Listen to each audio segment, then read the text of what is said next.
But it's not a story. It's not a story. So how exactly am I supposed to end a descriptive piece of writing?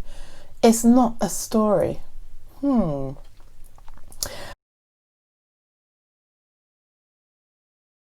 Hi Geekers, it's Joycelyn here. I'm the Managing Director of Geek School Tutoring.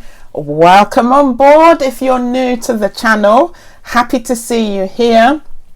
Today I'm going to be looking at how to end a descriptive piece of writing. Now, one of my favourite students, name begins with an S, I won't say any more. One of my two favourite students whose other name begins with an S, I won't say more. This one is for you. Okay, so basically, something that tends to come up a lot is how to end the descriptive piece of writing. An example could be writing about the first time you've seen snow. That's just a very common example. It's in the creative writing crash course, and I've read more than I can think of descriptive pieces of writing for that. Anyway, so a descriptive piece of writing isn't a story. You are describing what can be seen, what can be heard. You're focusing on the senses. So how exactly do you end it? It's understandable why it may cause a sense of confusion because, you know, when you write a story, there are different ways you can end it, on a cliffhanger, you know, a lesson learnt, that type of thing, okay? But a descriptive piece is basically quite a few paragraphs describing whatever it is that you've been asked to describe in the question. So before we carry on with this amazing video, please remember to like this video, subscribe to the channel and turn on the notifications so that you will get notified every time a new Geek School video goes up. Enjoy! So how do we end a descriptive piece of writing? Well, you can finish with irony. Okay, that's one way of finishing a descriptive piece. Even though it's not a story, the descriptive piece of writing still has you involved, you know, so it's not a sort of flat, undynamic piece of writing. You know, it's focusing a lot on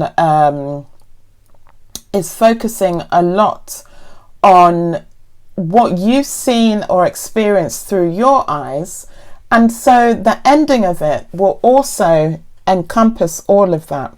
Now, let's just say that with the example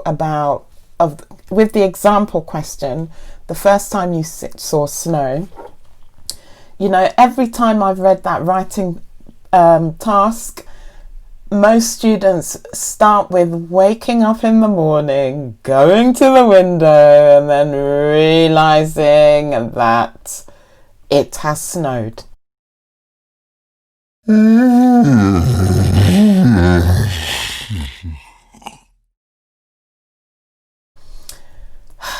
Not the most creative of starts, but anyway. And then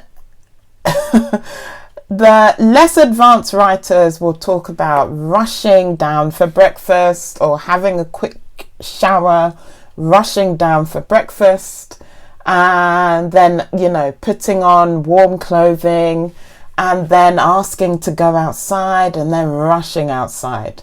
I've read that easily at least 50 times over. If you ever get a question like that in your exam, don't start it that way, because I'm sure that teachers, examiners and so on have read it a multitude of times. It's such a bore, you know. Start in the action.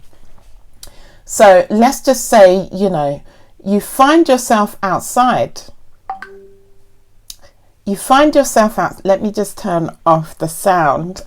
My busy laptop has got all these notifications, but anyway, you find yourself outside and the excitement of touching the snow for the first time has overcome you. Then you describe everything about the snow, how it melts to touch, how even though it's melted, touching it for long periods makes your fingers feel numb, blah, blah, blah, blah, blah. I mean, at this point, I think everybody has experienced snow. And so we get to that point. Wonderful. At some point, we want to finish the snow. So some irony could be that, all your life, up until that moment, you had imagined what snow would be like. How maybe in your mind you saw it as, colourless candy floss that was so malleable you could make a snowman or snow women, snow people with ease. But maybe the irony of it was that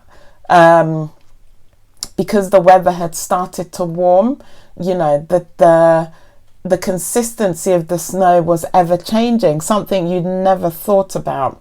And as you rolled the snow to make different parts of the snow person, you realised that it just wasn't going to work and the disappointment was just too much. And in the end, you wondered why everyone makes such a big deal about the snow, making snow people, etc., etc., and how after that experience, the next time it snowed, you literally, then you could talk about the window. You literally looked out the window and just sort of smiled to yourself and tucked yourself firmly back into bed. Or, the day after the snow, the black ice taking over the roads in your area, resulting in you slipping and sliding, how the sludge, was unsightly, which we all know happens, once all the excitement of the newly laid snow is over. Obviously, it needs to melt. You're lucky if it melts by being washed away completely by rain. Usually we get a nice few days or weeks of black ice that we're sort of skating on unexpectedly sometimes. And if all you do is skate, then you're lucky. I've lost count of how many times, I've come close to doing a complete somersault on black ice. And so on, unbeknownst to me. So that's another way that you could end it, the irony. On a descriptive piece of writing, maybe it brings back memories of a time in your life. Perhaps it brings back memories of an old school friend or an old neighbour who moved away or something like that. Descriptive piece of writing, like all the writing tasks, isn't a biography. So if you find yourself running out of options because you are using your real personal experiences in your writing, you really don't have to do that. If anything, that can be quite limiting.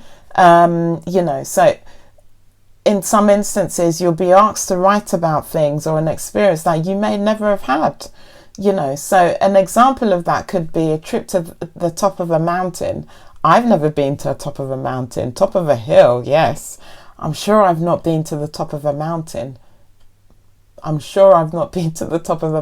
But something's triggering a memory of a trip abroad, so it might not. I'm sure I have been to the top of the mountain. We took a trip to Austria about 3 years ago, and we went. That was quite a drive, not fun at all. The top of, not the very peak, but, high enough that the van that drove us could take us It felt like it was the top. But in any case, not everybody has experienced that. So, or, you know, if there's even another example, if you haven't experienced that, it's fine, you know, make it up. I'm sure you've watched lots of movies or read books where the characters describing what it's like to be at the top of a mountain. If you haven't, use your imagination. Obviously, the top of a mountain is likely to be cold. So then you've got a lot to say about what can be seen then, because in cold weather, you may have some evergreen plants, but then generally not so much, you know, and so on. You're at the top of a mountain. So if you look down, what do you think you can see? Use your creative ability. Use your creative ability and start from there. So we've spoken about ending with some irony.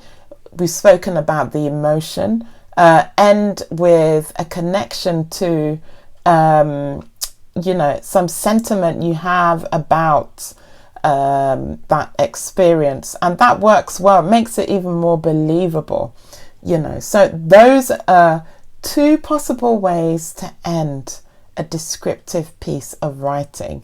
But you must end it. Don't just stop describing.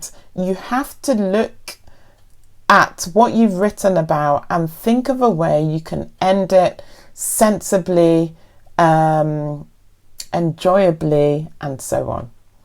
So I hope you found that helpful, and I look forward to your comments.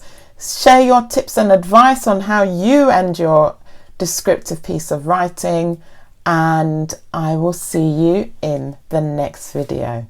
Bye. Thanks for watching. Do you need help with your writing? Don't forget to check out Geek School Tutoring's online writing courses at www.the11plusessay.co.uk. We have everything from creative writing courses to English comprehension courses and English grammar and punctuation courses, just to name a few.